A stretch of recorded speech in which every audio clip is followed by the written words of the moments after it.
Bismillahirrahmanirrahim.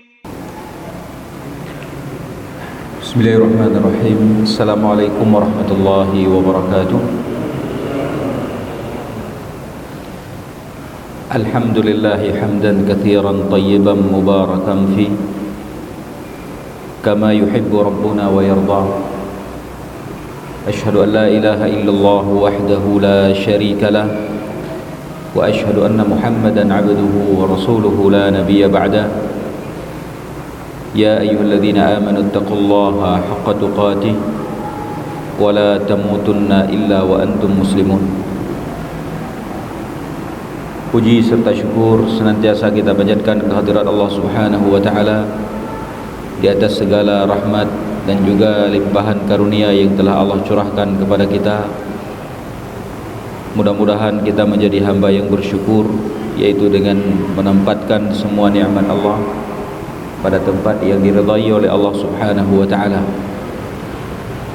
Kemudian pada malam yang berbahagia ini, insyaallah kita akan kembali melanjutkan pembahasan kitab kita, yaitu di dalam pembahasan kitab Sahih Fiqh Sunnah sebagaimana yang sudah pernah kita bahas sebelumnya.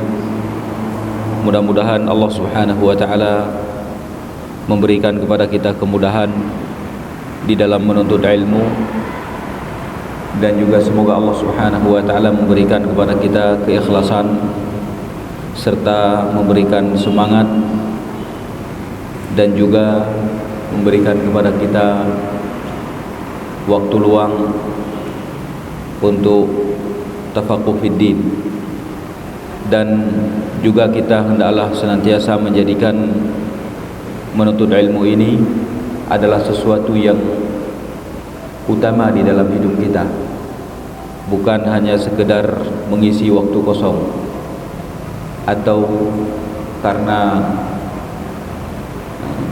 Miyuk ke Nur Aceh nam hoja lain kakek tadu tak dengar sihat. Bukan karena itu, tapi harus menjadi sebuah yang utama di dalam kehidupan kita. Kalau kita dengan ilmu hanya sambil lalu atau sambil lewat saja, maka kita tidak akan mendapatkan ilmu yang bermanfaat dari apa yang kita dengar tersebut.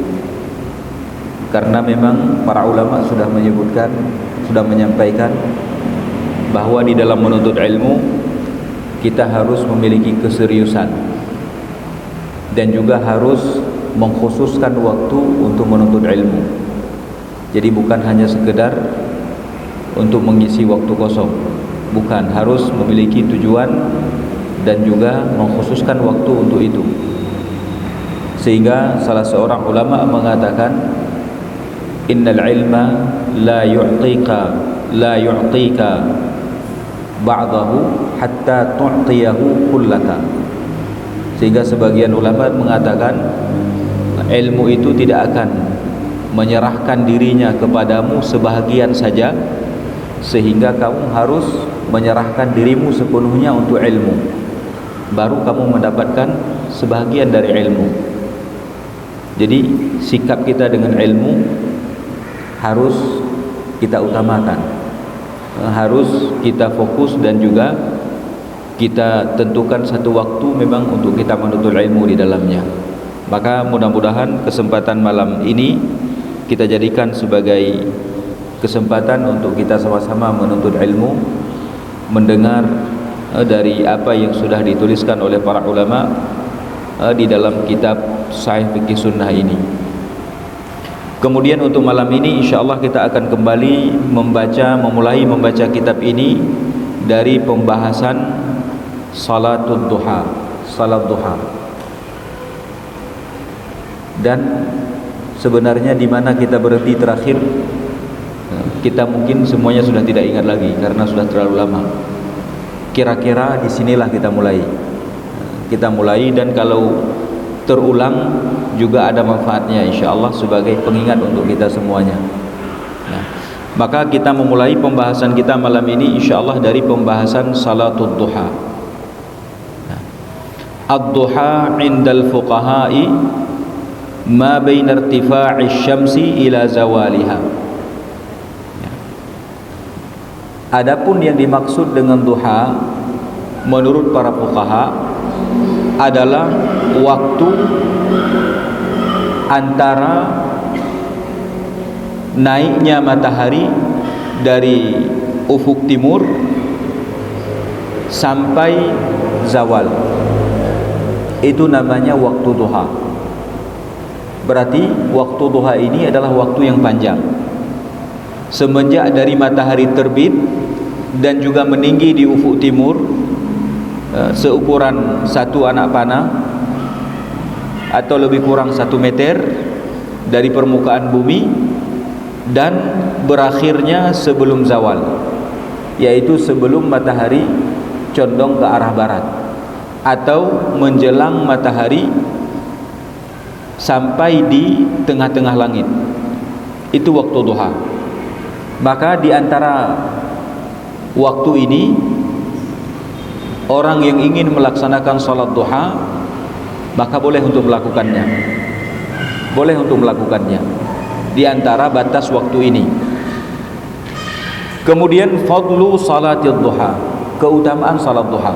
Apa keutamaan salat duha? Thabatat ahaditsu katsiratun fi fadliha. Telah terdapat hadis-hadis yang banyak tentang keutamaan salat duha ini. Dan di antara kita mungkin sudah ada yang pernah mendengar tentang hadis-hadis keutamaan salat duha. Ya. Wa min dzalika, dan di antara hadis-hadis tersebut, di sini tidak disebut semuanya. Di sini hanya disebutkan 5 hadis tentang dalil keutamaan salat duha. Di antara hadis-hadis tersebut, yang pertama adalah haditsu Abi Dzarr radhiyallahu anhu qala. Yang pertama sekali adalah hadis Abu Dzar radhiyallahu anhu. Beliau mengatakan, qala Rasulullah sallallahu alaihi wasallam, Rasul sallallahu alaihi wasallam bersabda, yusbihu ala kulli sulama min ahadikum sadaqah. Rasul sallallahu alaihi wasallam mengatakan, yusbihu, berpagi-pagi, ala kulli sulama min ahadikum, terhadap setiap sendi dari kalian sedekah. Ada sedekah yang harus dikeluarkan. Setiap orang yang berada di waktu pagi, maka dia harus bersedekah kepada sendi-sendinya, sendi yang ada pada tubuhnya. Kenapa dia harus bersedekah kepada sendi-sendi tersebut? Karena sendi-sendi yang diberikan oleh Allah Subhanahu wa taala kepada kita, ketika kita berpagi-pagi ternyata sendi tersebut masih selamat, masih sehat, masih ada pada badan kita, maka ini nikmat dari Allah Subhanahu wa taala yang harus kita syukuri. Syekh Utsaimin rahimahullah menyebutkannya demikian. Beliau mengatakan, kenapa Rasulullah SAW menyebutkan harus bersedekah kepada sendi-sendi tersebut? Beliau mengatakan sebagai bentuk syukur kita kepada nikmat Allah Subhanahu wa taala, karena itu nikmat.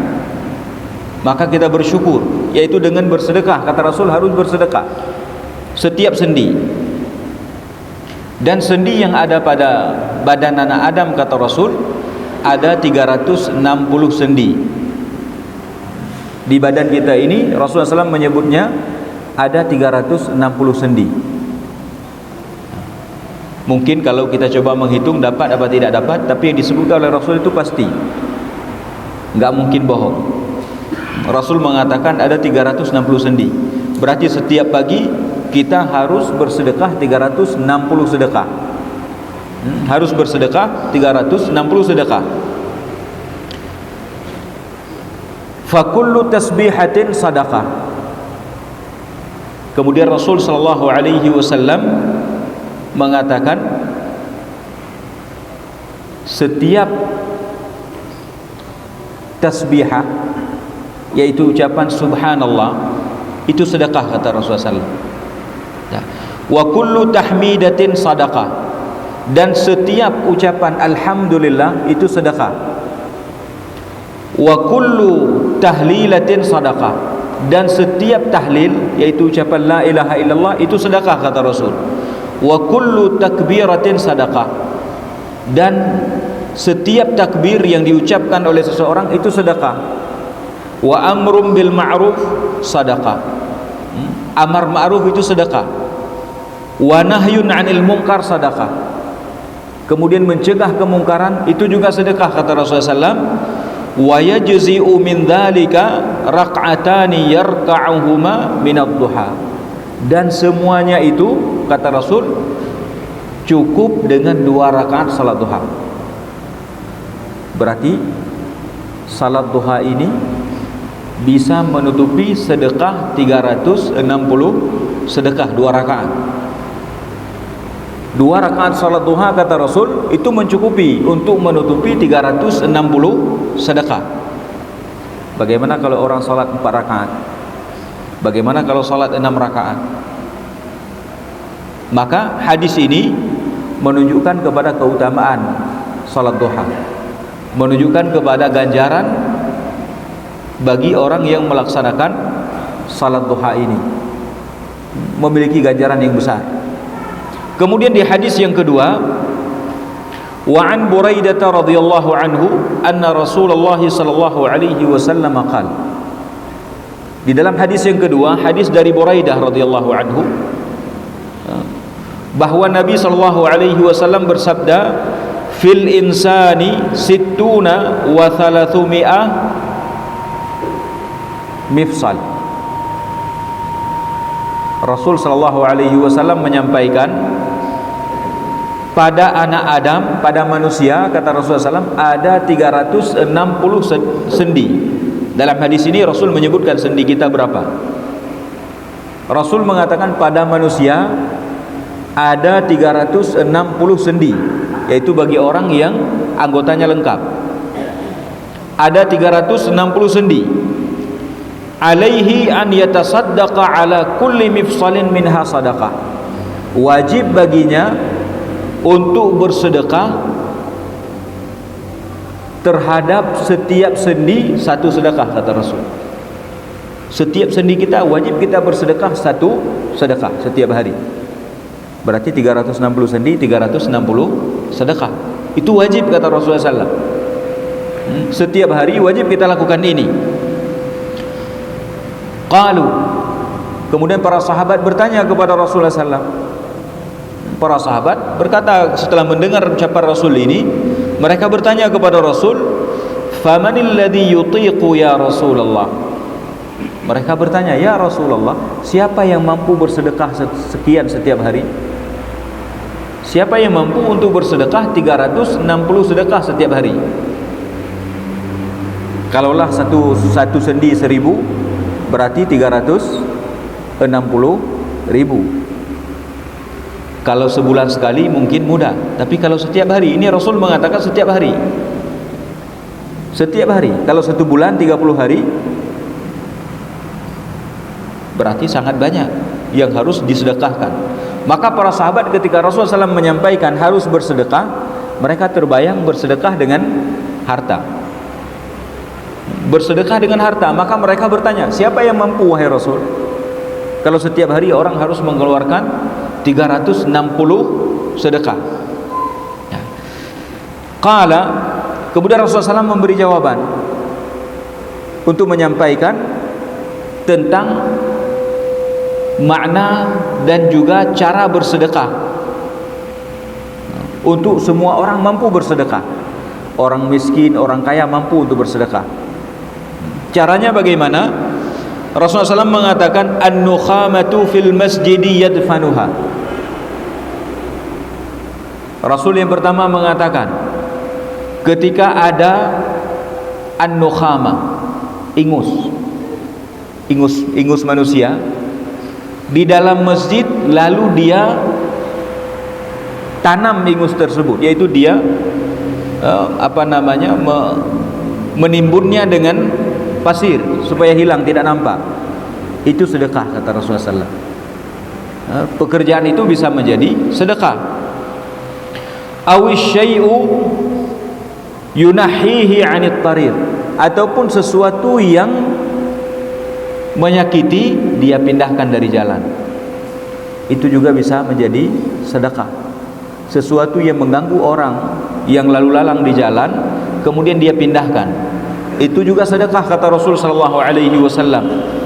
Fa illam yaqdir, kalau itu juga tidak sanggup dilakukan, itu saja enggak sanggup dilakukan, fa raka'atad duha tujzi'u anhu, maka 2 rakaat duha mencukupinya. 2 rakaat salat duha cukup untuk bersedekah terhadap sendi kita yang ada 360 sendi. Di sini Rasul sallallahu alaihi wasallam menyampaikan tentang keutamaan salat duha juga. Tentang keutamaan salat duha, yaitu 2 rakaat salat duha bisa menutupi sedekah 360 sedekah setiap hari. Cuman 2 rakaat, dengan 2 rakaat yang seseorang melakukannya, mungkin 2 rakaat ini tidak sampai 10 menit. Tidak sampai 10 menit, namun memiliki ganjaran yang besar. Dan juga dari hadis ini kita dapat mengambil faedah bahwa amalan yang dilakukan oleh seseorang, atau ucapan yang diucap oleh seseorang itu bisa bernilai sedekah jika sekiranya perbuatan dan ucapannya tersebut ucapan-ucapan yang baik. Itu bisa bernilai sedekah di sisi Allah Subhanahu wa taala. Jadi bersedekah bukan hanya dengan harta. Tidak hanya dengan harta saja bersedekah, namun dengan amalan, dengan ucapan juga kita bisa bersedekah. Sehingga orang kaya dan orang miskin dalam hal bersedekah ini mampu. Orang kaya mampu bersedekah, orang miskin juga mampu bersedekah. Makanya dulu pernah para sahabat yang miskin datang kepada Rasul sallallahu alaihi wasallam. Orang-orang miskin di zaman Rasul datang mengadu kepada Rasulullah sallallahu alaihi wasallam. Lalu mereka mengatakan, "Ya Rasulullah, dhahaba ahlud duthur bil ujur." Wahai Rasul, orang-orang kaya telah pergi membawa pahala yang banyak. Mereka mengadu kepada Rasul. Kemudian Rasulullah SAW bertanya, bagaimana mereka pergi membawa pahala? Lalu mereka mengatakan kepada Rasulullah SAW, ya Rasulullah, mereka bersalat seperti kami salat, mereka berpuasa seperti kami puasa, mereka bersedekah, itu yang kami tidak ada. Salat sama kami salat, puasa sama kami berpuasa, tapi dalam hal bersedekah ini yang tidak sama. Mereka punya uang untuk bersedekah, kami tidak punya. Maka mereka telah mendahului kami dalam pahala. Karena kita tahu para sahabat Rasulullah SAW adalah orang yang sangat rakus kepada pahala, sangat rakus kepada amalan saleh. Mereka berlomba-lomba. Ketika mereka datang kepada Rasulullah SAW mengadukan orang kaya, bukan karena hasad atas dasar dunia, bukan, tapi karena beramal, karena amalan. Ini yang membuat mereka ingin berlomba. Lalu Rasulullah SAW memberi nasihat kepada mereka supaya mereka juga bisa mendapatkan pahala seperti yang didapatkan oleh orang kaya. Maka Rasul menyuruh mereka untuk bertasbih, untuk bertahmid, kemudian untuk bertakbir dan juga untuk bertahlil. Dengan itu kata Rasul, kalian bisa menyamai mereka, dan tidak ada orang yang bisa menyamai kalian. Di sini juga Rasulullah SAW menyampaikan bersedekah bisa juga dengan ucapan di dalam hadis ini. Kemudian di dalam hadis Buraidah tadi Rasul menyebutkan dengan perbuatan juga bisa. Rasul mengatakan di situ dengan seperti beliau memberi contoh. Ini hanya contoh disampaikan oleh Rasulullah SAW. Seperti ada ingus di masjid, mungkin orang buang ingus di masjid, karena masjid dulu tidak seperti masjid sekarang. Dulu lantainya pasir, kerikil. Mungkin orang meludah, orang buang ingus di dalam masjid sambil lewat. Kemudian Rasulullah SAW mengatakan siapa yang melihatnya kemudian dia menanamnya, yaitu menutupinya dengan pasir lain sehingga tidak nampak, itu sedekah. Kemudian dalam hadis yang pertama Rasulullah SAW mengatakan al-amru bil ma'ruf sadaqah, amar ma'ruf sadaqah. Kemudian an-nahyu 'anil munkar sadaqah. Kemudian juga disebutkan oleh Rasulullah SAW memindahkan atau membuang yang mengganggu di jalan, itu juga bagian dari sedekah. Berarti makna sedekah ini sangat luas. Namun tidak boleh bagi orang kaya untuk mengambil hadis ini sebagai kesempatan tidak mengeluarkan hartanya di dalam bersedekah. Itu juga tidak boleh. Tidak boleh. Orang yang kaya maka dia bersedekah dengan kemampuannya dan juga kemudahannya yang diberikan oleh Allah Subhanahu wa taala kepadanya.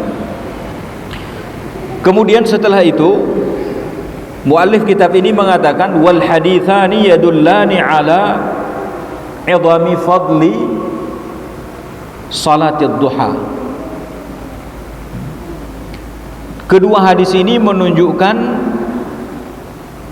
kepada agungnya keutamaan salat duha dan juga besarnya kedudukannya di dalam agama kita.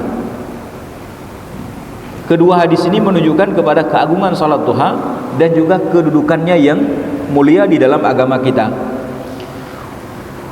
Wa ta'akkada masyru'iyyatuha wa ta'akkudi masyru'iyyatiha wa anna raq'ataiha tujziyani an 360 sadaqah. Dan juga menunjukkan kepada pensyariatannya yang serius. Salat ini disyariatkan dengan serius, dengan kuat di dalam syariat kita, dan bahwa 2 rakaatnya saja bisa mencukupi 360 sedekah. Wa ma kana kadzalika fa huwa haqiqun bil muwadhabati wal mudawamah.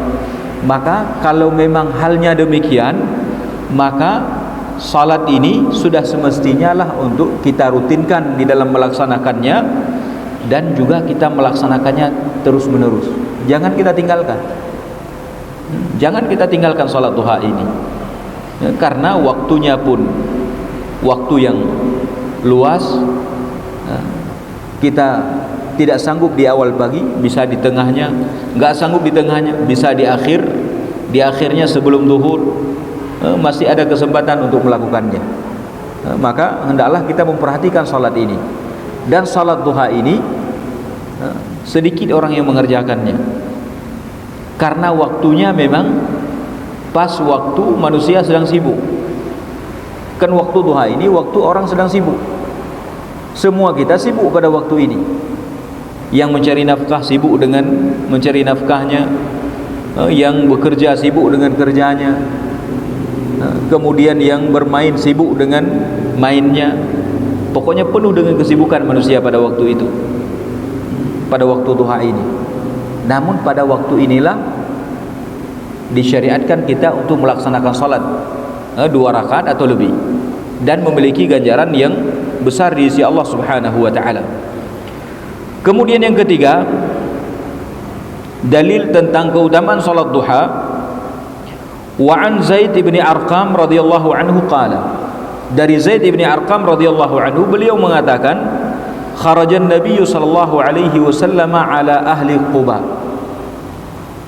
Beliau mengatakan Rasul sallallahu alaihi wasallam keluar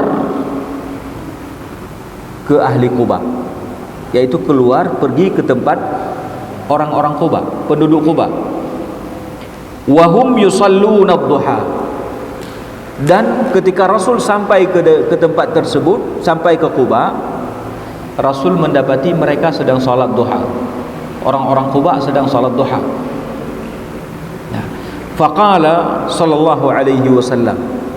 Maka Rasul sallallahu alaihi wasallam mengatakan, salatul awwabin hina tarmidul fisal. Rasulullah SAW mengatakan salatul awwabin, salat awwabin adalah ketika anak-anak unta mulai kepanasan. Dalam hadis ini Rasulullah SAW memberi nama salat duha dengan salatul awwabin, salat awwabin. Dan salat awwabin itu artinya salat orang yang kembali kepada Allah Subhanahu wa taala. Salatul awwab, awwab itu orang yang kembali, yaitu kembali kepada Allah Subhanahu wa taala. Orang yang beribadah kepada Allah Subhanahu wa taala ketika manusia sibuk, ketika manusia sedang lalai, ketika manusia sedang melakukan berbagai macam aktivitas, orang ini kembali kepada Allah Subhanahu wa taala. Rasul menyebutnya salatul awwabin. Salatul awwabin, salat orang-orang yang kembali kepada Allah Subhanahu wa taala. Kemudian yang keempat, wa an Jubair ibni Nufair radhiyallahu anhu an Abi Darda wa Abi Dzar radhiyallahu anhu anna Allah azza wa jalla qala. Kemudian hadis yang keempat ini hadis qudsi.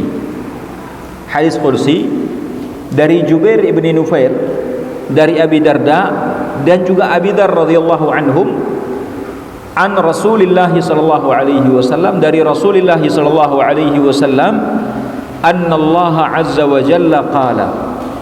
Allah azza wa jalla berfirman. Kalau ada sabda Rasul yang Rasul menyebutnya Allah berfirman, ataupun Rasul meriwayatkan dari Allah Subhanahu wa taala, berarti maksudnya itu adalah hadis qudsi. Hadis qudsi.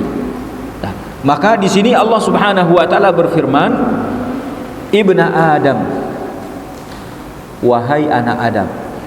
Allah menyeru, wahai anak Adam, irka'li arba'a raka'atin min awwalin nahar akfika akhirahu. Wahai anak Adam, rukuklah kepadaku di awal pagi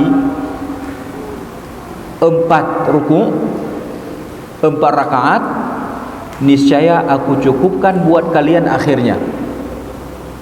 Hendaklah kalian rukuk kepadaku di awal pagi, yaitu di awal hari tersebut 4 rakaat. Aku akan cukupkan untuk kalian sorenya. Akhir hari tersebut akan aku cukupkan kepada kalian. Ini janji dan jaminan dari Allah Subhanahu wa taala bagi orang yang melaksanakan salat ini. Namun hadis ini pengertiannya khilaf para ulama. 4 rakaat itu apa? 4 rakaat yang mana? Sebagian ulama mengatakan maksudnya ini adalah salat sunat fajar dan juga salat fajar maksudnya. Maksudnya salat sunat subuh dan juga salat fardu subuh. Salat sunat subuh 2 rakaat, salat fardu subuh 2 rakaat, 4 rakaat. Sebagian para ulama mengatakan ini adalah salat duha. Sebagian para ulama mengatakan maksud dari hadis ini 4 rakaat di sini adalah awalin nahar di sini, maksudnya adalah salat duha. Maksudnya salat duha.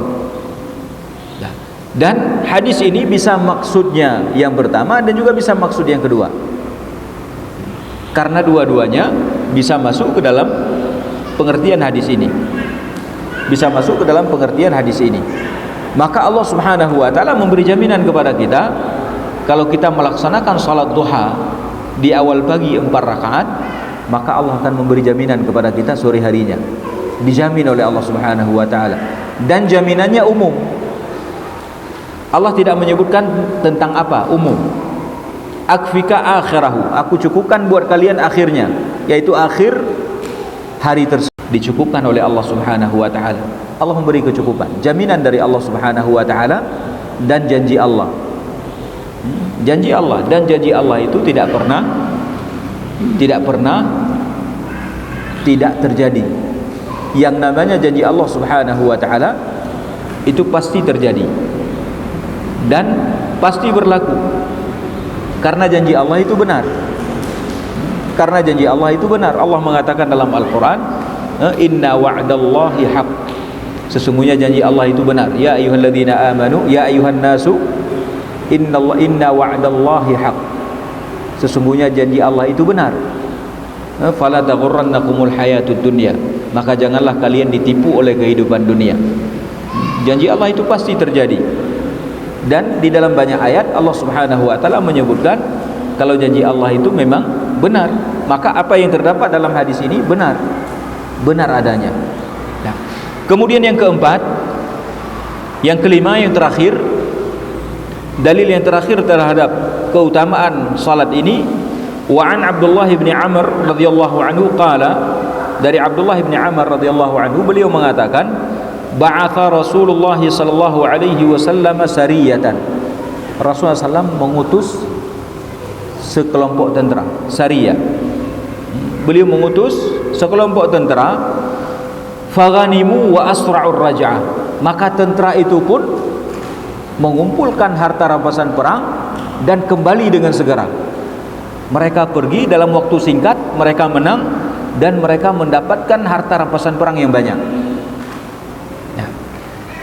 Fatahaddatsan nasu biqurbi maghzahum wa kathrati ghanimatihim wa sur'ati raj'atihim. Maka orang-orang pun pada berbicara. Orang-orang pada berbicara tentang singkatnya waktu peperangan mereka. Kemudian banyaknya harta rampasan perang yang mereka dapat. Kemudian segeranya mereka pulang. Segeranya mereka pulang ke Madinah kembali. Faqala Rasulullah sallallahu alaihi wasallam. Maka Rasul sallallahu alaihi wasallam berkata, beliau bersabda mendengar manusia berbicara demikian, Rasulullah SAW mengatakan, ala adullukum ala aqrabi minhum maghza wa akthara ghanimatan wa awshaka raj'atan. Rasulullah SAW mengatakan, maukah aku tunjukkan kepada kalian yang lebih dekat lagi waktu peperangannya dari mereka, kemudian yang lebih banyak lagi harta rampasan perangnya, wa ausyakur raj'ah, dan yang lebih cepat lagi pulang. Mau kutunjukkan kepada kalian yang lebih bagus dari mereka, yang harta rampasannya lebih banyak dari mereka, kemudian pulangnya juga lebih cepat, kemudian peperangannya juga lebih singkat dari mereka. Kemudian Rasulullah SAW mengatakan, man tawadda'a summa ghada ilal masjid li subhatid duha. Rasulullah SAW mengatakan, barang siapa yang berwudu kemudian dia pergi ke masjid untuk salat duha. Berwudu kemudian Rasul mengatakan dia pergi ke masjid untuk salat duha, fahuwa aqrabu minhum maghza. Maka orang itu lebih dekat peperangannya, lebih cepat peperangannya. Wa aktsaru ghanimatan, dan orang itu lebih banyak harta rampasan perangnya. Wa usyaku raj'atan, dan lebih segera pulang. Rasulullah SAW mengatakan salat duha 2 rakaat itu lebih bagus dari orang yang mendapatkan harta rampasan perang tadi, yang menang kepada musuhnya dan cepat pulang ke kampung halamannya. Rasulullah SAW mengatakan salat duha ini lebih bagus dari itu. Maka hadis-hadis ini semuanya yang telah disebutkan oleh muallif, oleh pengarang kitab ini, semuanya menunjukkan kepada keutamaan salat duha, yang sudah semestinya setiap kita untuk memperhatikan salat ini. Sesibuk apapun kita, insya Allah waktu untuk salat duha ini sempat untuk kita lakukan. Namun tergantung keinginan kita, tergantung kepada kemauan kita untuk melakukannya. Kalau kita kerja kantor ada waktu untuk minum kopi mungkin setengah jam, bisa kita sisihkan waktu 10 menit untuk salat duha. Kalau orang yang guru di sekolah pun ada waktu keluar main, bisa dia melakukannya. Kemudian kalau orang yang bekerja lain pun biasanya di siang hari jam-jam 10 itu ada waktu untuk istirahat. Tukang pun pada jam-jam tersebut berhenti untuk minum kopi, untuk makan snack dan lain, ada waktunya waktu itu. Tinggal kita mau apa tidak untuk melakukan hal tersebut. Karena memang kalau kita melihat kepada menyusahkan, memang perasaan kita ini menyusahkan memang. Harus berwudu, harus kalau kita di kantor mungkin harus buka sepatu, buka stokin kembali, buka kaos kaki untuk berwudu. Kemudian pergi lagi untuk mencari tempat salat untuk salat. Namun itulah ganjaran yang disampaikan oleh Rasul sallallahu alaihi wasallam, yang dengannya mudah-mudahan kita semangat untuk melaksanakannya. Mudah-mudahan semangat karena ganjarannya besar, walaupun agak sulit mungkin. Kalau orang menginginkan ganjaran maka bisa, insya Allah. Kita melihat dalam urusan dunia ada hal yang lebih sulit dari ini, tapi karena menjanjikan mungkin dapat harta, orang mungkin akan pergi walaupun ada bahaya jiwa. Tak kala nuri aku gunung pue kan berbahaya untuk jiwanya, tapi sanggup masuk ke lubang yang jauh. Karena apa? Mencari keuntungan duniawi, padahal ini keuntungan ukhrawi. Kenapa kita tidak mau bersusah-susah? Wallahu alam. Mungkin sudah masuk waktu Isya, tidak sempat soal jawab juga malam ini. Insyaallah nanti ke depan kita sediakan waktu lain untuk kita soal jawab kalau ada pertanyaan, dan kalau mampu saya jawab. Wallahu alam. Subhanakallahumma wa bihamdik, asyhadu an la ilaha illa anta, astaghfiruka wa atubu ilaik. Assalamualaikum warahmatullahi wabarakatuh.